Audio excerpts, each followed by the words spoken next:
أعوذ بالله من الشيطان الرجيم بسم الله الرحمن الرحيم. In the name of Allah, the most beneficent and the most merciful. Dear students, welcome to you in the virtual learning system of Pakistan International School, TAIF. We are going to continue chapter number 1. This is grade 12, subject Pakistan culture in lieu of Urdu. Chapter number 1, Sufis and Sufi Shrine. We will discuss the topic Sachal Sarmast as a Sufi. It is lecture number 5 and I am Muhammad Yunus. Dear students, we will study about the early life of Sachal Sarmast. His real name was Abdul Wahab. Sachal, Sachu and Ashkara were his pen names, which he used in his poetry. Last verses of the poetry, any poem, they used their pen names. His grandfather, Mian Muhammad Hafiz, settled in the Daraza in the Khairpur district of Sindh in Pakistan. Mian Muhammad Hafiz came to be popularly known as Sahib Dinu. Sahib Dinu had two sons, Salahuddin and Abdul Haq. Salahuddin was the father of Sachal. Sachal was born in Draza in 1152 Hijri, according to AD 1739. He received his early education from Hafiz Abdullah Qureshi, who taught him the Holy Quran. He learned the Arabic and Persian from his uncle Abdul Haq. Right from his early youth, he drank deeply from the love of God and came to be known as Sarmast. Sarmast actual a person who lose sometime his behavior. So it is said intoxicated. He was, you can say, filled in the love of Allah deeply. Dear students, spiritual indication. When he was identified as a spiritual guide or spiritual man, Sachal's grandfather, Sahib Dinu, and Shah Abdul Latif Bhitai, about Abdul Latif Bhitai you have studied in the previous lecture, were good friends. Latif often used to come to the Raza to see Sahib Dinu, and when the latter died and was succeeded by his son Abdul Haq, Latif established friendly relation with him as well. One day, Latif was in Daraza and Abdul Haq brought all the children before him for the saint's blessing. Sachal was also among them. When Latif looked at the child, he immediately remarked, "The vessel I have put on the fire, its lid will be removed by him." It means, Shah Abdul Latif said, "The work which I have started, it will be completed by Sachal Sarmast." Latif obviously meant to say that Sachal would spread the Sufi creed far and wide. It means he will be do the work which I started, and that is precisely what Sachal did. And in fact, Sachal did like his wish and will. Like his grandfather and uncle, who had friendly relations with Latif, Sachal for a while attended upon his successor, Mian Kabul Ahmad, and learned some more books of Arabic and Persian from him. Dear students,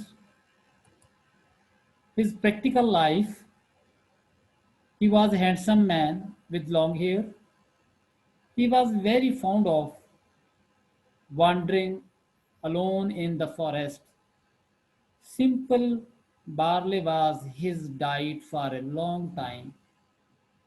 It is said that very often he used to live only on curd mixed with black pepper. So mostly the people who are pious and they spend their time mostly in the worship, their diet is also very less. So he was, you can say, spend his life mostly very little food. He never took meat and wine. He was not inclined towards marriage, but he was pressed by his uncle Abdul Haq to marry his daughter. The marriage did take place, but Sachal had no children. So it was his very simple life. He spent his life according to his own will and wish. Dear students, a great scholar. He was a great Sufi and also a great scholar. Sachal was a great scholar. He sang in four different languages: Persian, Punjabi, Saraiki, and Sindhi. His Persian work, Diwane Ashkara, a name of the book which was written by him, was published long ago into two volumes by the Mir of Khairpur. Two volumes, it means it has two parts of the book, just like part one, part two. But the actual name of that book was Diwane Ashkara. He used to say poetry in a joyful state of mind, al mein istaghraq.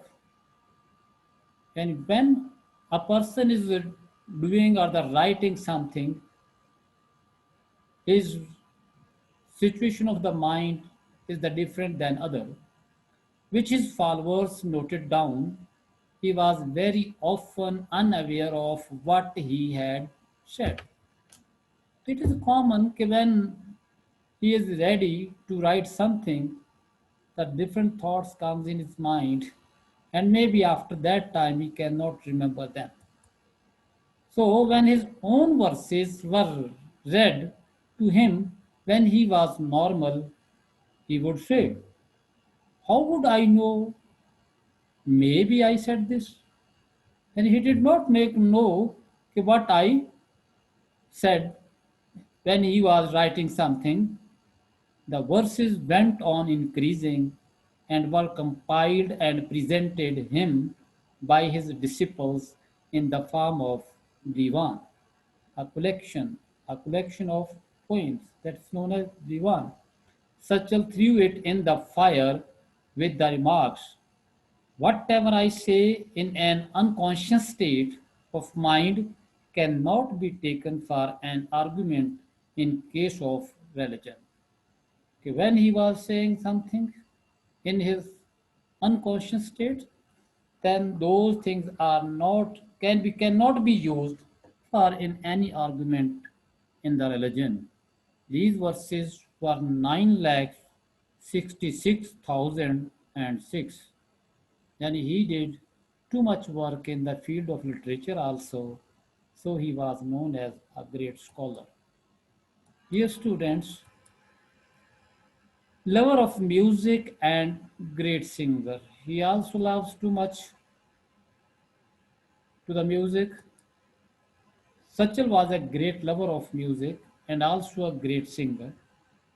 It is said that Instruments of music were always kept ready in his presence, and whenever he felt the desire, he would give a signal to bring music into action and start singing.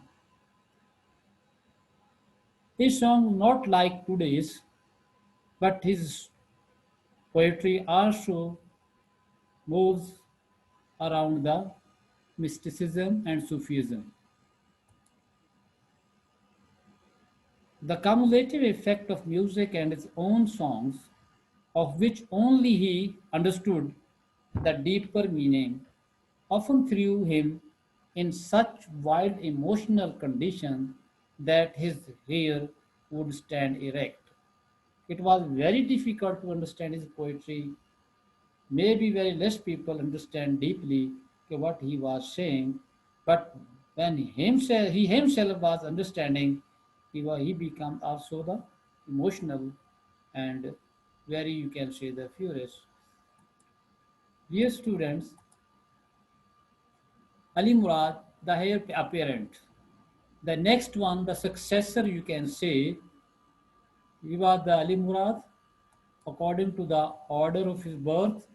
Unlike the Kalhoras, the ruler of Khairpur never looked upon Sachal as a threat to their temporal power, nor he was ever troubled by them. Mir Ali Murad, the heir apparent, was indeed one of his disciples. Ali Murad was very young when Sachal lived, but he accepted him as his spiritual leader and held him in great esteem. He loved the saint so dearly that on one occasion he is said to have fallen at his feet without caring for royal pageantry. It means royal glory, royal, you can say, position in the, you can say, the society, or also it means he did not take any care of what I am doing uh, in front of my spiritual guide, and he also he fell in love of the Sachal. So he did do like this. Dear students, methods of preaching of Sachal Sarmast. Sachal's methods of conveying idea to the readers or listener is very effective. He generally explains his philosophy through questions which he himself answers and puts the results in beautiful similes. Thus he says, a man wears a coat. Does he name himself a coat? No, he calls himself by the name he bears. So his thinking, his thought were the different than others. The monarch sits in his palace. Monarch means the rulers of the time. Speaking of divine things, is it ever said it is the palace that speaks? Oh, the play of the artist is wonderful. He alone knows the full secret. I from the master learned the sound and the echo are one. O Sachal, sunshine is never apart from the sun because these two things cannot be separated to show the sunshine. So, rulers and the Sachal cannot be separate to each other.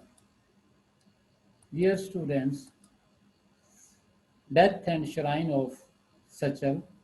Sachal lived to the ripe age of 90 and died on 14th Ramadan 1242 Hijri, and according to AD 1827, and was buried in his native village. His mausoleum was built by the ruler of Khairpur and is a fine specimen of building art.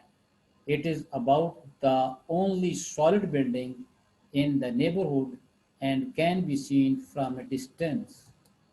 Dear student, you can see the shrine of Sachal Sarmast at the Raza in Sindh.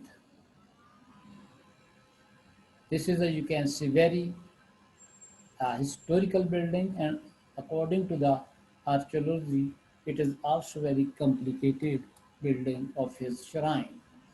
There is a homework. You will write the short question answer and learn it, please. Question number one, write about the early life of Sachal Sarmast. Question number two, what do you know about methods of preaching of Sachal Sarmast? Question number three, describe briefly his love for music and art. Question number four, write about death and shrine of Sachal Sarmast. Question number five, what was the real name and pen name of the Sachal Sarmast? Dear student, today's topic is finished. Thank you for watching the video and goodbye.